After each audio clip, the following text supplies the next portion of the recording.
My name is Tomik Dash. I am from Brooklyn, New York. 9 years ago, I was living in London, England. I went there on with a plan to be there for 2 weeks. All these things started happening that made it feel like I was supposed to stay. I found an apartment. I found a job in a salon, and I ended up staying for 6 months. The salon I was working in, it wasn't like a salon where you walk in and you're just busy off of right off the jump. It was kind of like you have to build your clientele, and so I needed money, and I began doing sex work. At the time in the salon, you know, right from when I started working there, I met this beautiful boy, and we started dating really quickly, and we fell in love really quickly. And this was the first relationship that I was in where I was doing sex work at the time. And I was really kind of self-conscious about disclosing that to him, so I didn't. As time went on, he found out.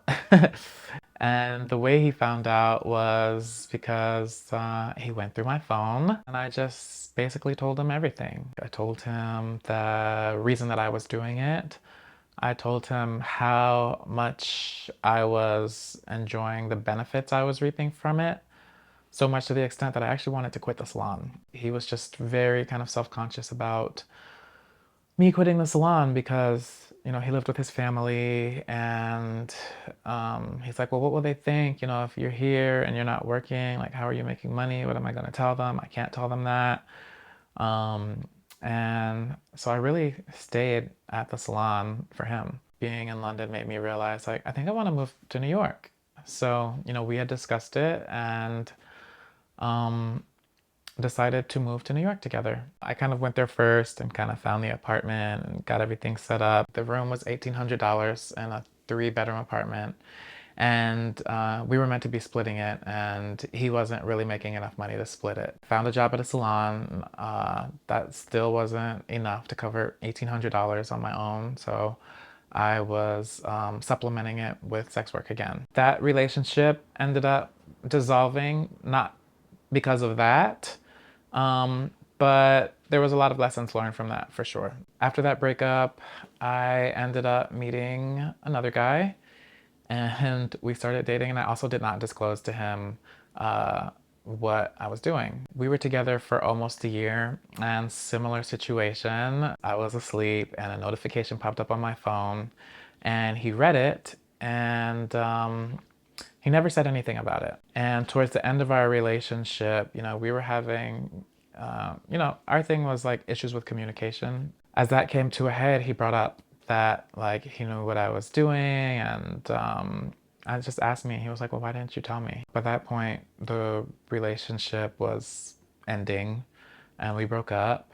and I got into therapy. One of the things that I really wanted to focus on was like my shame around what I was doing. My therapist was like, why do you feel that way? They're like, you live in New York City, which is a very hard city for people to live in. Everybody doesn't make it. You pay all of your own bills, you keep a roof over your head, you are taking care of yourself. What is there to be ashamed of? And kind of like focusing on that and like really thinking about how, you know, they were right. Therapy was very helpful because once I got into the next relationship, I had a lot more confidence. I met this guy who I was catching feelings for, and I remember like probably a week in, like just in text message, I was just like, hey, I want to tell you something. I escort. And he sent me a message back, and he was just like, wow, thank you for telling me that. That's not a big deal to me. And also, by the way, I am HIV positive. So it was kind of like a way for him to disclose something as well. And it's kind of like, I was like, okay, now we both like have our cards on the table, and it feels really good kind of going into something with like open communication and honesty. That relationship lasted for about 2 years. So halfway through that relationship, while I was still in therapy, I decided that I wanted to start a podcast. and I wanted the podcast to be about sex work. It's actually called Sex Work. The podcast's premise was basically like me providing an opportunity for people who don't have any kind of like experience or interaction with sex workers to get a glimpse of like who we are, what we do. And it was also an opportunity for other sex workers to listen and like be able to feel like you have peers. And I remember after I released the very first episode, I get a phone call from my mom, and she's like, "Hey, babe, I'm in the car with your godfather, and we just listened to your first episode of the podcast. I'm really proud of you." She was like, "I didn't know what to expect, but it was really educational and it was really enlightening. And I'm glad that you feel like strong enough to kind of like stand in your power and do that." I remember feeling like if she doesn't care, I really don't give a fuck what anybody else thinks. So today I am the president of a nonprofit organization out of Fire Island that advocates for racial and transgender equity in Fire Island Pines and Cherry Grove. It's called BABEC, which is the Black and Brown Equity Coalition. Also, I am the publisher of a regional LGBTQ fine art magazine that goes out in Fire Island and in Provincetown in the summertime. They are called Fag Rag Fire Island and Fag Rag Provincetown.